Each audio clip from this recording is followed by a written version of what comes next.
Bismillahirrahmanirrahim. Welcome to the Grey Zone with Ali Manzoor, a show where we challenge assumptions, stereotypes, viewpoints on various complex issues, and hopefully foster critical thinking.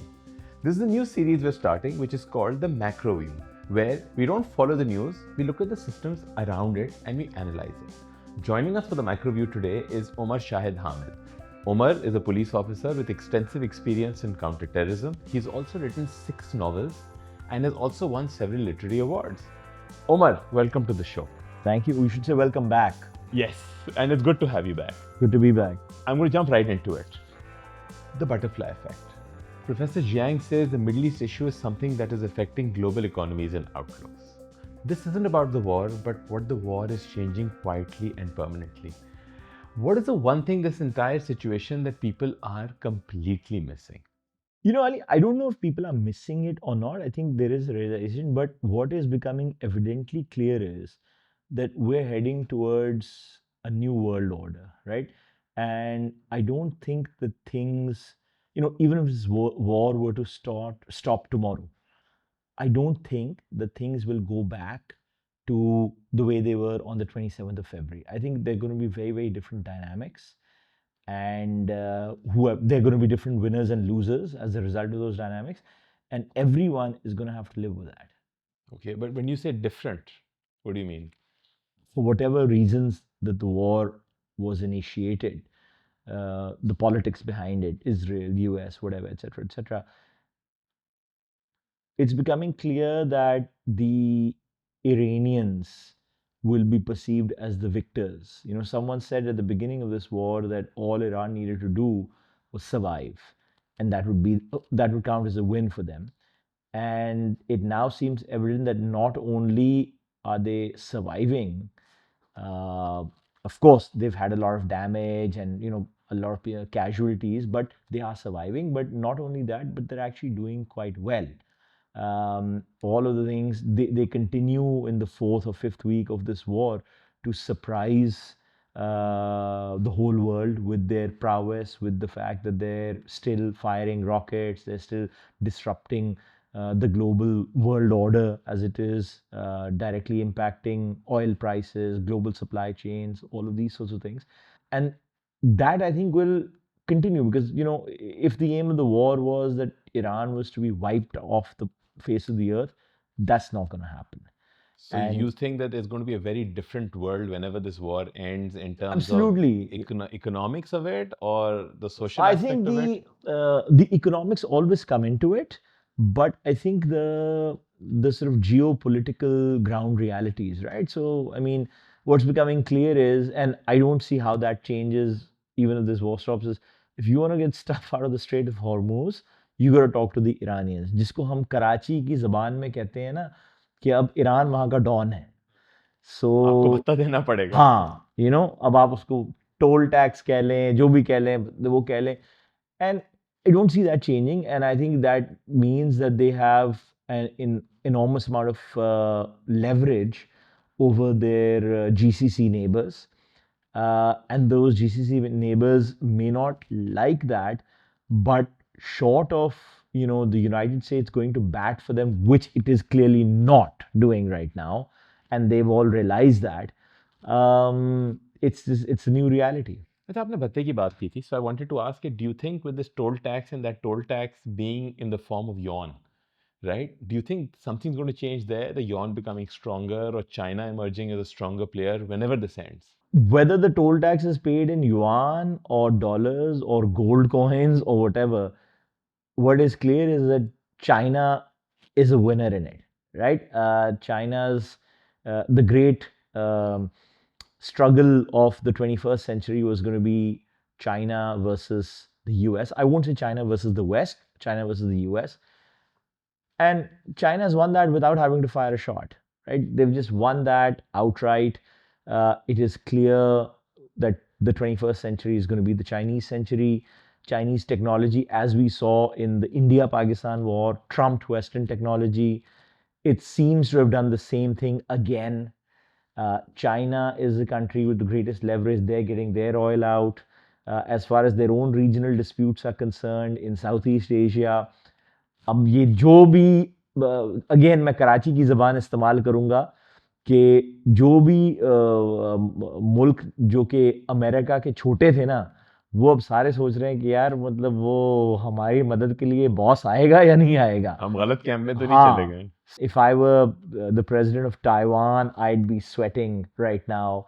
If I were the president of the Philippines or the prime minister of Japan, because they will now have to deal with the reality that is China, right? And without having this thing that नहीं नहीं जी वो तो American है ना पीछे, वो अब पीछे हैं या नहीं है या वो आ सकते हैं, whether it's even the capacity to do so, because what's clearly what we've seen is that there is a limit to that capacity.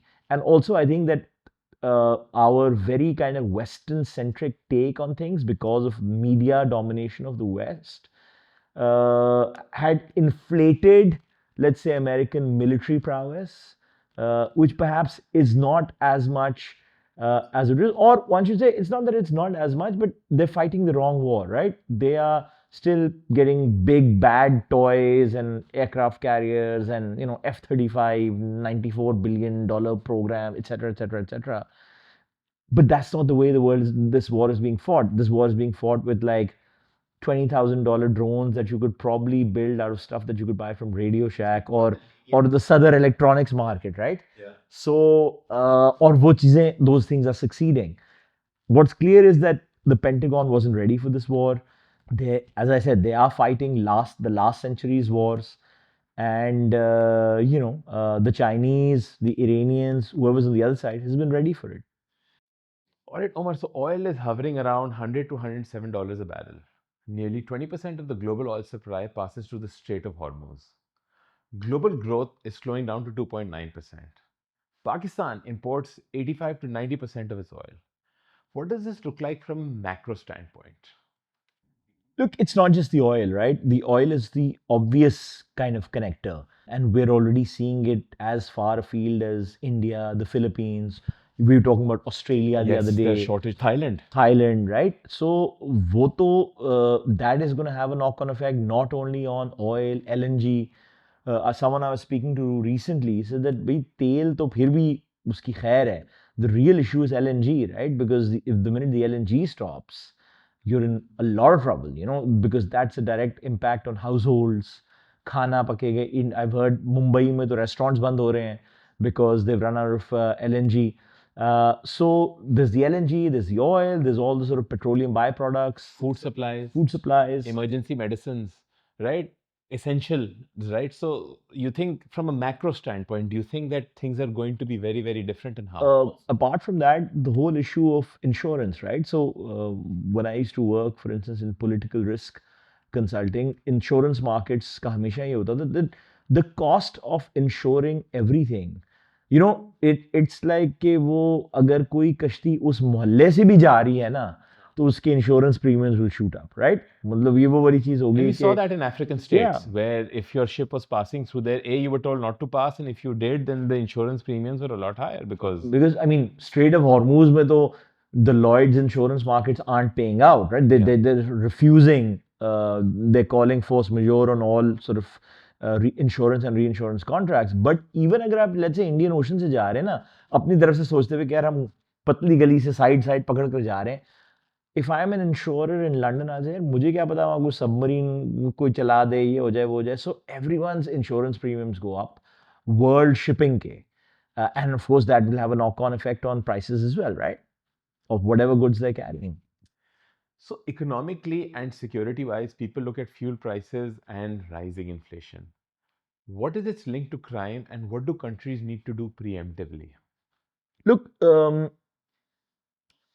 there's always a link to crime because when you start having shortages, historically, that leads to the creation of black markets and organized crime.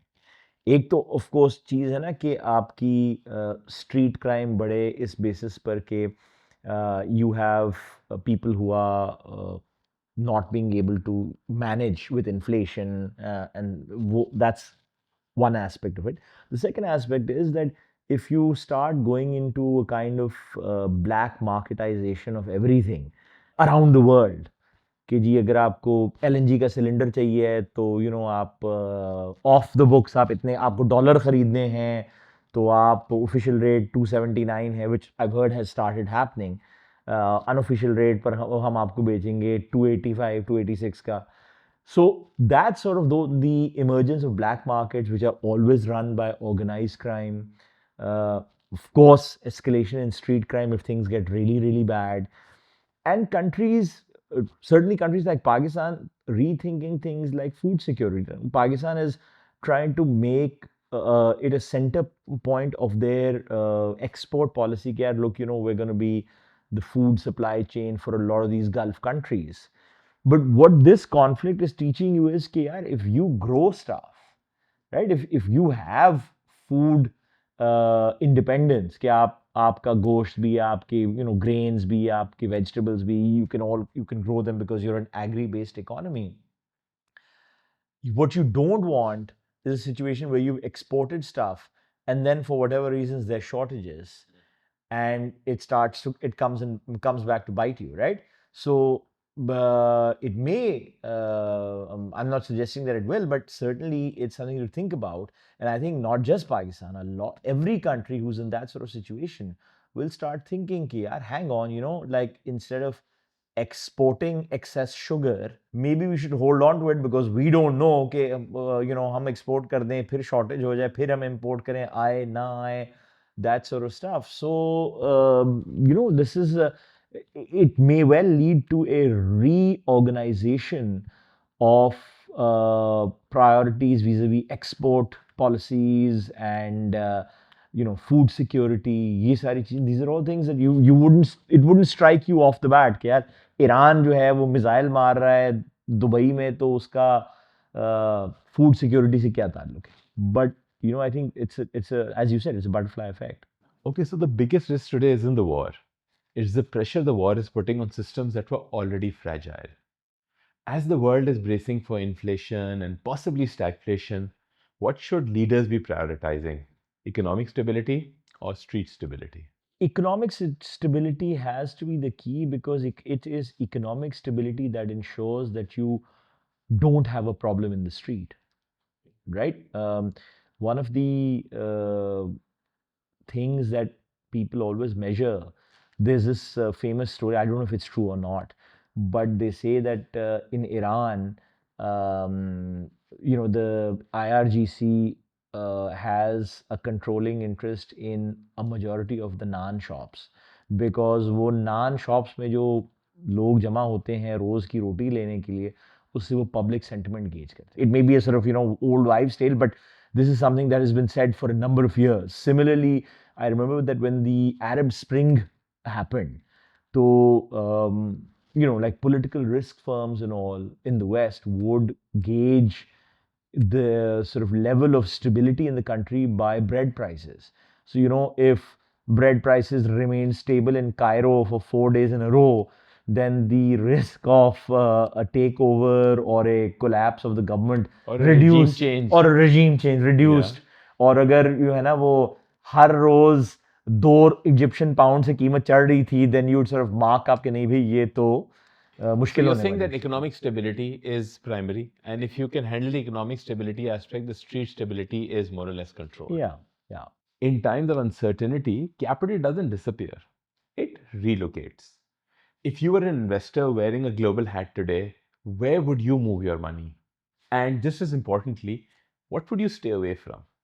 Look, if you are an investor with a risk appetite, right? Now, I'll give you sort of two scenarios. If you're an investor with a risk appetite, I would say that Dubai, Doha looks great right now. Okay. Because if you feel that these places will ultimately turn around, there are bargains to be had right now, right? Rents are falling, prices are falling, crashing. In fact, right now, distressed deals is distressed the deals. buzzword हाँ, right तो now. अगर आपके पास cash है और आपको लगता है कि नहीं यार देखो, I have the staying power कि I can sit on this for 5 years, लेकिन मैं ना मरीना बे में इस वक्त पेंट हाउस ले लूँ बिकॉज बहुत ही सस्ता है, उस पर बैठा रहूँ और आज के से 5 साल बाद जो है मैं उसको I can flip it for a real profit. That's one aspect. If you're a risk averse investor, I would say that, start people would tend to start looking at places where this whole point that I was saying, that those countries that have a greater degree of self-sufficiency. Define self-sufficiency. Again, comes down to food security, comes down to energy security. Places where आपके so अच्छा यार देखो, these guys can feed themselves. Okay, थोड़ा बहुत, let's say they import fuel but not that much, but काम इनका चल जाएगा, थोड़ी बहुत अपनी natural gas है, ये है वो है, that sort of thing.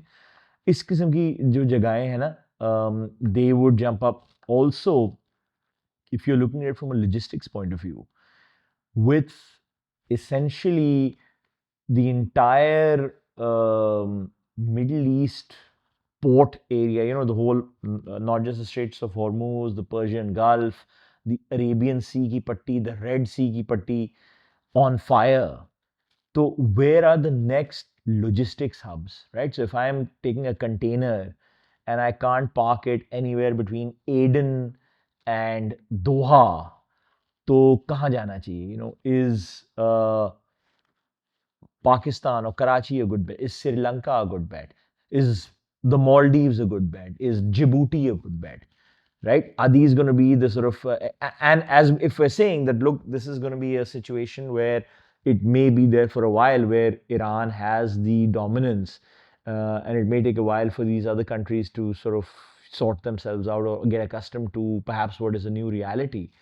तो फिर you looking at these of place कि अच्छा यार, अगर मैंने अपना माल निकालना है ना, तो वहां से नहीं लेकर जाओ, यहाँ रोक लो, अगला स्टॉप आप जब कंट्रीज बोलते हैं, don't you think we should also be looking at tax status of those countries, living standards of those countries, अगर if you going to move your capital somewhere else?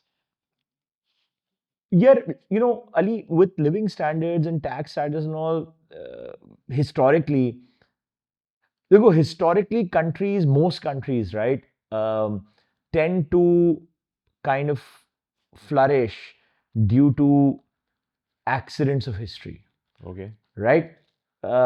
Some English dude found this black stuff oozing out of like some desert in Iran and Iraq 100 years ago, and we have the modern Middle East, right?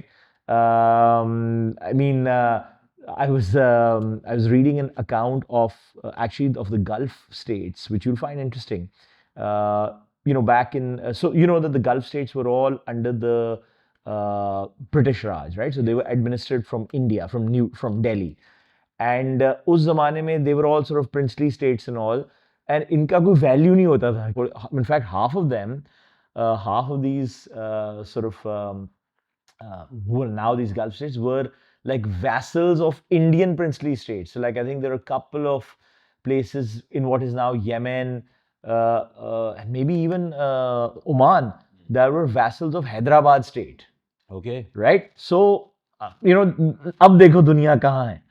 Right now, what is happening with Strait of Hormuz is also an accident of history that might change the fate of the world in days to come. I think that definitely whoever benefits from it will benefit as a result of an accident of history. Now, of course, your ability to take that forward is based on, sound economic planning and vision and all that sort of stuff. Yeah. But fundamentally, the opportunity is going to come your way. तो opportunity again, to put it in Karachi parlance, जिसकी भी lottery खुलने वाली है, और देखो किसी की खुलेगी, because that's the way that things balance out. एक लॉटरी है, वो देखते हैं, उन्होंने जीतनी है, उन्होंने देखनी है, right? समंदर के इस पार या उस पार, right? तो जिसकी भी लॉटरी खुलनी है, वो इस एक्सीडेंट ऑफ हिस्ट्री की वजह से ही खुलनी है ना, कि भाई you were in the right place at the right time, who would have thought it? So, but it's one of those things that a new order will emerge as a result of this. Omar, I want to thank you for coming to my show. We hope to have you again very soon. Thank you. So that was it for the Grey Zone this week with the macro view. We'll be back next week with another episode. Until next time, stay curious, stay critical, and keep asking questions. Because between the black and the white lies the grey.